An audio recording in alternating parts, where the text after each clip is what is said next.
Huntsville fire at the prison. We want to take you live to that press briefing now from TDCJ officials. Montgomery County ESD 1, which is Willis, Walker County ESD 2, New Waverly, Crabb Prairie Fire Department, Riverside Fire Department, Dodge Fire Department, for personnel and apparatus.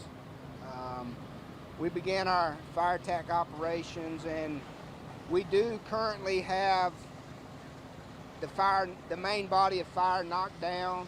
We're still working on a little bit of fire extension in the main administration building up on the 3rd floor. And we're doing some ventilation operations, and Walker County Office of Emergency Management is also on location. TDM is on location. I've contacted the State Fire Marshal's office, and this is going to be a pretty extensive mop-up operation. When did the call come in? And you called it in? I'm not sure who called it in. It came in like 2:29, right at 2:30 in the morning. Did you talk a little bit about the inmates inside here, how many there were, how many were evacuated? I have the public information officer with TDCJ, and I will let her address that. Do you have any other questions for me? I'm the fire chief with the Huntsville Fire Department. I'm sorry? Do you believe that an inmate started this No, fire? ma'am, I have no information to confirm that in any way. You guys don't know how it started at all? No, ma'am, we're still trying to get the fire under control, really. What part of the building again? I don't have an exact spot. I'd really hate to comment on where the fire started at this time. We're still trying to get a handle on. We're still trying to get the fire under control, really. How long will you guys be out here? We may very well be out here till up in the day today, depending on what the mop-up operations look like once we get inside the cell block. We're inside the administration building right now trying to get that kind of cleaned up a little bit. Once we get over in that cell block, we'll have to see what that looks like. You talk about extensive damage. Okay, one at a time. Go ahead. About the extensive damage. Can you talk a little bit more of what you're seeing right now inside as far as damage goes? No, I can't comment on that. I just know that the guys are doing, the guys and gals are doing mop-up operations inside. Do you still have active flames in your room there? I would say that it's still an active event. We're still chasing some small fires in some concealed spaces and trying to get a handle on those. It is still an active event. How many agencies responded out here? I just went through them a while ago. It's 7 or 8. When do you think that the fire will be controlled and that you'll just be working on, as you said, mop-up? When would that happen? Okay, I feel comfortable saying right now we have the fire controlled. Yeah.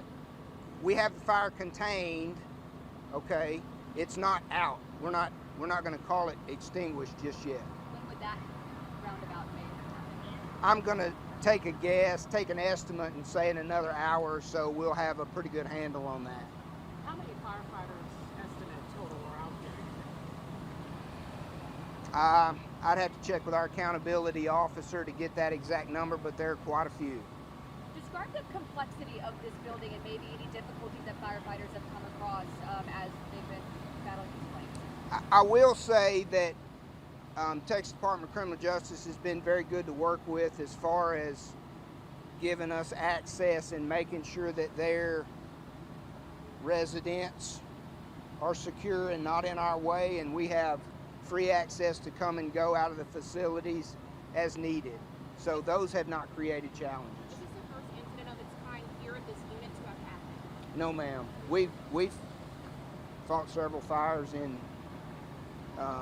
the prison units over the years. Is this the worst of it? Haven't been inside yet. We've had some pretty bad ones. Yeah. Can you talk about, I know it's a really large facility, can you just talk about what is in that part that's mostly on fire?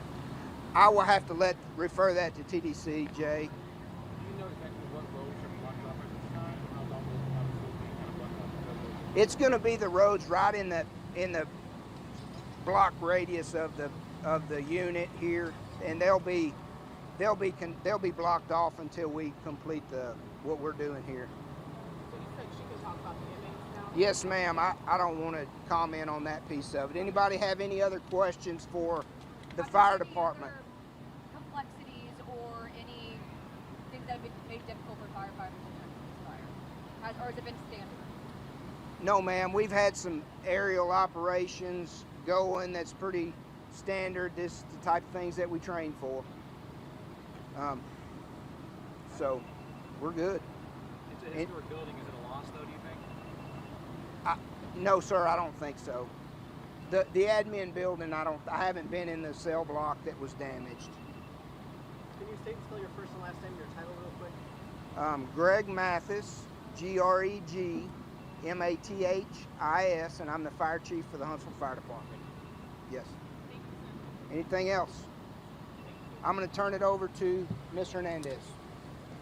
Hi, Amanda Fernandez, Director of Communications for the Texas Department of Criminal Justice. So as he said, around 2:30, started to notice this. It's currently contained at the time, as he says. What we believe is that the attic of the west building and the attic and third floor of the administration building could be impacted. Approximately 655 inmates have been evacuated onto a secure location in this facility. Sorry, say that number again? 655. Right now, there's no injury, so everyone's safe. If needed, we do have the capacity throughout the state to transfer inmates if we need to, but we don't know if that's needed at this time. And really, we just want to say thank you to all of the first responders and all of the staff here for the quick action for this. How did it go up from 320 to 655? Is it within an hour? Others were accounted for? That is officials talking about the fire that broke out at the Huntsville prison. We'll have more on air and online coming up later. Stick around. We'll be right back.